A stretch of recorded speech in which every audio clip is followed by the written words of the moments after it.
GHMC counselling సంబంధించిన సమావేశాలు అయితే జరుగుతూ ఉన్నాయి. వాడి వేడి అయితే జరుగుతూ ఉన్న పరిస్థితి అయితే కనబడతా ఉంది.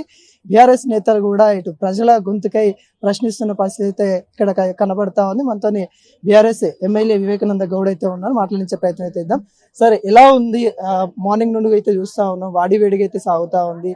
అసలు మీరు చెప్పాలనుకున్న విషయాలు చెప్పే పరిస్థితి ఉందా అక్కడ? తప్పకుండా. ఇప్పుడు మేము మా ఒక నిరసనలు కానివ్వండి, మాకున్న హక్కులు ఖచ్చితంగా ఉపయోగించుకొని ప్రజల పక్షాన నిలబడి పోరాటం చేయాల్సిన బాధ్యత మా పైన ఉన్నది. ఆ విషయం గురించి మేము చాలా తీవ్రంగా పొద్దున్న నుంచి కూడా చూస్తూ ఉన్నారు, మీరు కూడా పోరాటం చేస్తూనే ఉన్నాం. ప్రధానంగా ఈ ఇండస్ట్రియల్ ల్యాండ్స్ ఏవైతే ఉన్నాయో వాటిని రెగ్యులరైజ్ చేయడానికి చేసే ప్రయత్నాన్ని అడ్డుకోవాలని చెప్పేసి మేము బీఆర్ఎస్ పార్టీ తీవ్రంగా ప్రయత్నం చేస్తూ ఉన్నాం. సుమారు 9,292 ఎకరాల స్థలాలని అన్యాక్రాంతం అంటే వాటిని రెగ్యులరైజ్ చేసి తన అన్యాయులకి అప్పచెప్పాలని చెప్పేసి ప్రయత్నాన్ని మేము తీవ్రంగా వ్యతిరేకిస్తూ ఉన్నాం.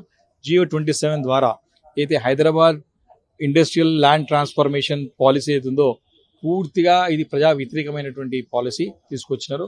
దీంతో రియల్ ఎస్టేట్ దంద చేయడానికి ముఖ్యమంత్రి రేవంత్ రెడ్డి ప్రయత్నం చేస్తూ ఉన్నారు. కాబట్టి వీటిని అడ్డుకోవాలా, ఈ స్థలాలను దాదాపు 50% ప్రజా అవసరాలకు వినియోగించాలని చెప్పేసి ఇక్కడ ప్రధానంగా డిమాండ్ చేస్తూ ఉన్నాం.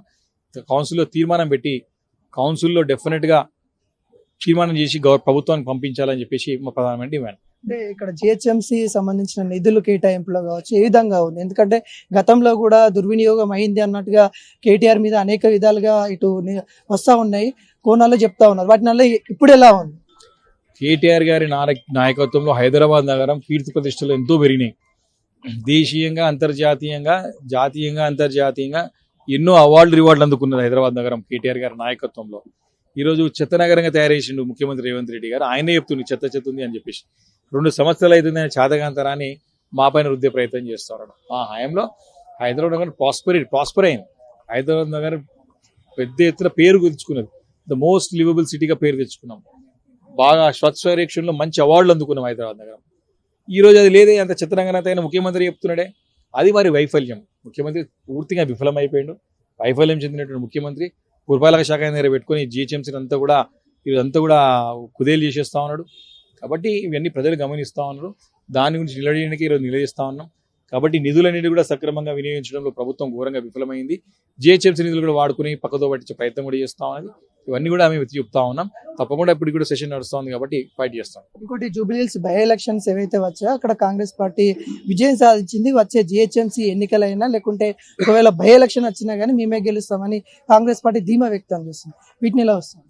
మీకు తెలుసు ఏ రకంగా జూబ్లీహిల్స్ ఎలక్షన్ గెలిచో తెలుసు. దాని గురించి సరే మన ప్రజా తీర్పుని మనం గౌరవించాలి కాబట్టి దాని గురించి మనం చర్చించాల్సిన అవసరం లేదు. ఎలక్షన్స్ లో రేవంత్ రెడ్డి గారు గల్లీ తిరిగినాడు. మామూలు సర్పంచ్ ఎలక్షన్ లో సర్పంచ్ క్యాండిడేట్ తిరుగుతాడు, అటు తిరిగిన రేవంత్ రెడ్డి. ముఖ్యమంత్రి బై ఎలక్షన్ లో కూడా 7-8 తిరుగుతాడు, ఎవడన్నా గల్లీలో పడి తిరుగుతాడా? ఆయన మొత్తం ముచ్చెమటలు పెట్టినాయి. జూబ్లీహిల్స్ ఎలక్షన్స్ లో తీసుకొచ్చి అజారుద్దీన్ మంత్రిని పెట్టిండు. ఎవరు బ్యాన్ పెట్టినాడు? మా బ్యాన్కి పెట్టి. మా విజయం కాదు అది. గల్లీలలో తిరిగిండా, సిగ్గుపోయింది. ముఖ్యమంత్రి పదవి గౌరవం లేకుండా పోయింది. అది తిరిగి గెలుపు అది. కాబట్టి సరే, అనేక అంశాలు ఉన్నాయి. కానీ ముఖ్యమంత్రి దిగజారి రాజకీయాలు చేయడం, దిగజారి ఉప ఎన్నికకి ఇంత తిరిగిందంటే ఆయన పరిస్థితి ఏందో, ఆయన పని ఎంత నమ్మకం ఉందో స్పష్టంగా అర్థమవుతుంది.